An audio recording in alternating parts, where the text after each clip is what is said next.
ఇవాళ దళితులు అక్క పేదరికంలో అత్యంత పేదరికం వాళ్ళు, అణగారిన వర్గాల్లో అత్యంత అణగారిన వర్గాలు, అణిచివేతకు గురైనటువంటి వాళ్ళలో అత్యంత అణిచివేతకు గురైనటువంటి వాళ్ళు ఎవరుంటారు అంటే అక్క దళితులే ఉంటారు అక్క.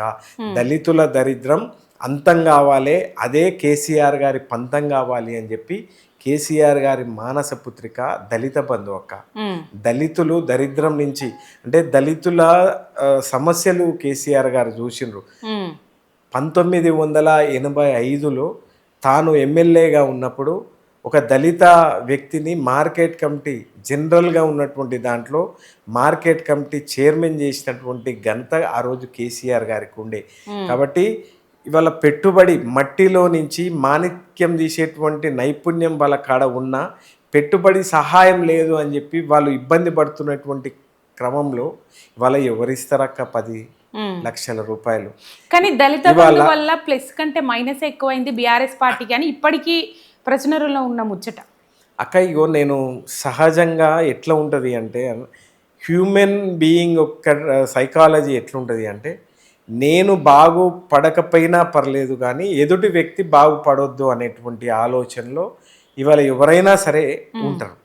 ఇప్పుడు మీరే ఉన్నారు అక్క, ఉదాహరణకు మీకు 10 లక్షల రూపాయలు వచ్చినాయి, నాకు రాలేదు, నెక్స్ట్ విడతలు వస్తాయి. నాకు పైలట్ ప్రాజెక్ట్గా నియోజకవర్గానికి 100 మంది చొప్పున ఎన్నుకొని ఇవాళ మీకు వచ్చిన తర్వాత నాకు వస్తాయి. ఇక్కడ ఏం జరిగింది అని అంటే ఇక్కడ వాళ్ళు వాళ్ళు ఏ కోణంలో ఆలోచన చేసిండ్రు అంటే మాకు రాలేదు కదా, తను ఇల్లు బాగుపడుతుంది అనేటువంటి పద్ధతిలో వాళ్ళు ఆలోచన చేసిండ్రు. కానీ కేసీఆర్ గారు అట్లా కాదు, అందరికీ ఇస్తాను అనేటువంటి విషయం చెప్పిండు.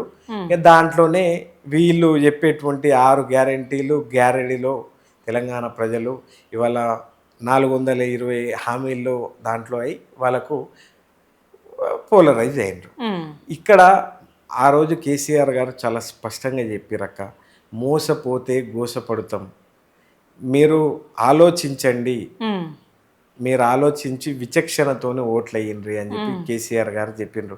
ఇవాళ కేసీఆర్ గారు ఆ రోజే చాలా స్పష్టంగా చెప్పిండ్రు, ఒకవేళ కాంగ్రెస్ పార్టీ కనుక అధికారంలోకి వస్తే రైతు బంధుకు రామ్ రామ్, దళిత బంధుకు జై భీమ్ అవుతుంది అని చెప్పన్నారు. ఇవాళ సరిగ్గా సారు చెప్పినటువంటి మాటలు ఇవాళ యాదికొస్తున్నటువంటి పరిస్థితి ఉంది అక్క. అక్క పేదవాడు ఎక్కడైనా పేదవాడే అక్క.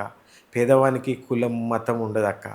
పేదవాడు ఎంత అదే అంటే మొన్న వెలుగుమట్లలో జరిగినటువంటి ఉదంతం 100 సంవత్సరాల క్రితం నుంచి వాళ్ళు ఆచార్య వినోబా గారు పేదలు ఎక్కడైనా ఉంటే వాళ్ళకు ఇళ్ళ స్థలాలు ఇవ్వాలి అని చెప్పి ఆయన ఆలోచన చేసి ఉమ్మడి ఆంధ్రప్రదేశ్ నుంచి మనం తెలంగాణ రాష్ట్రం రాకముందు నుంచి తను మొత్తం ఏపీ ఉమ్మడి ఆంధ్రప్రదేశ్ ఉన్నప్పటి నుంచి పేదవాళ్ళని వాళ్ళు గుర్తించి ఆయన 100 గజాల చొప్పున ప్లాట్లు ఇవ్వడం జరిగింది అక్క.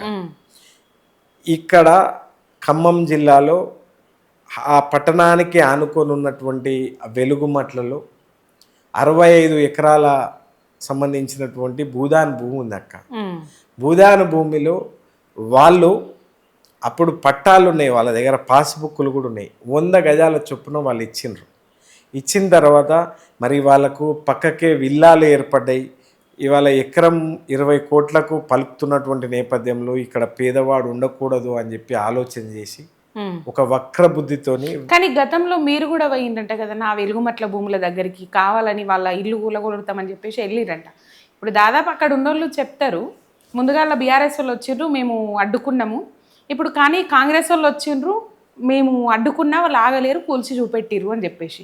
ఆయన ఇంకొక ముచ్చట ఏంటంటే ఈ ట్రస్ట్లకి వెళ్ళి తీసేసి ముందుగా బీఆర్ఎస్ ప్రభుత్వమే తప్పు చేసింది, వాళ్ళు ట్రస్ట్ల నుంచి తీసేసిరు కాబట్టి ఈ భూములను వీళ్ళకి ఇప్పుడు కూల్చుకోవడానికి ఈజీ అయిపోయిందని చెప్పేసి చెప్తారు. లేదక్క, లేదు. ఎక్కడ కూడా మీరు గమనిస్తే 10 సంవత్సరాల కేసీఆర్ గారి గవర్నమెంట్లో ఏ పేదవారికి నష్టమయ్యేటువంటి పద్ధతి ఆవగింజంత రూపాయి అంత కదా, ఆవగింజంత పొరపాటు ఇబ్బంది ఎక్కడ కలిగలేదు.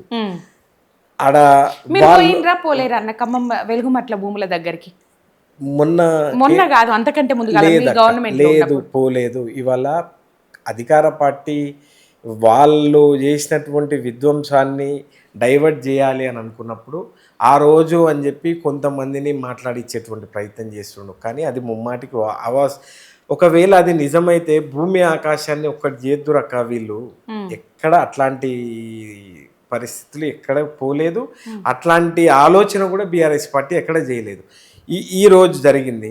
ఇవాళ బీఆర్ఎస్ పార్టీ వీరోచితంగా పోరాడింది. వాళ్ళకి ఎట్టి పరిస్థితుల వాళ్ళకు ఉండాలి అని అనుకున్నప్పుడు వాళ్ళకు 70 గజాల భూమి ఇస్తాడు.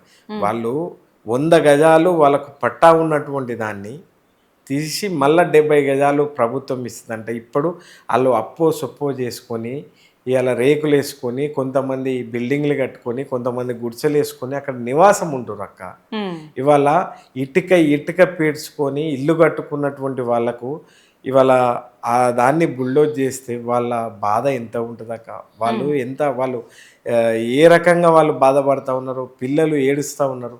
కనీసం వాళ్ళకు ఇంటిమేషన్ ఇచ్చి కూడా వాళ్ళని లేకుండా వాళ్ళ ఇల్లు కూలగొట్టిండ్రు, వాళ్ళ బతుకును ఆగం చేసిండ్రు, రోడ్ల మీదకి తీసుకొని వచ్చిండ్రు, పోరాటం చేసిండ్రు. ఆ తర్వాత ఒక దగ్గర వీళ్ళందరినీ నివాసం ఉంచితే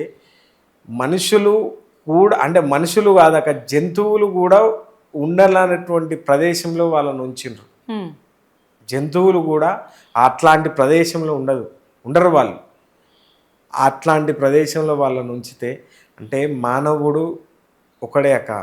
నేను పేదవాని కళ్ళల్లో నీళ్లు తిరిగినప్పుడు ఆ ఉసురు తప్పకుండా, అది ప్రభుత్వం ఏదైనా కావచ్చు, ఆ వ్యక్తి ఎవరైనా కావచ్చు, పేదవాని కళ్ళల్లో నీళ్లు తిరిగి ఆ ఉసురు తాకితే ఆ 4 కాలాల పాటు మాత్రం ఎవ్వరు వర్ధిల్లరు. ముఖ్యంగా మహిళా తల్లుల ఉసురు తగిలితే మాత్రం ఇవాళ మీరు చూసిండ్రు, చరిత్ర అంతా కూడా చూసిండ్రు.